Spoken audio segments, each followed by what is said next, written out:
Се чувствувате како политички глодар?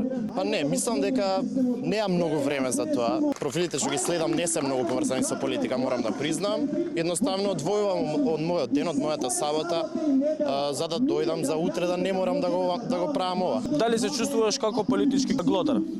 Не, Дали си политички активен, дали некоја политичка партија те викнала тука да дојдеш? не, никако.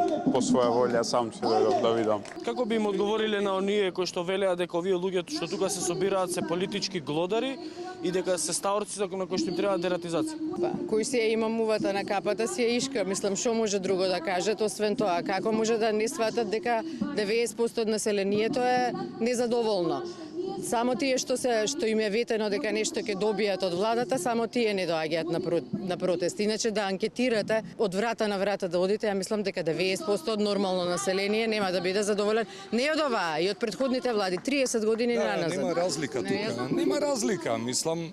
Тоа е, ние стварно очекувавме нешто од Панче и од Мичковски, стварно да донесет некакви подобри закони против корупција, али имале сега една година и кај се закони? Не, овдека сите се тепаат да дојдат на функција само заради лични интереси, апсолутно само заради тоа.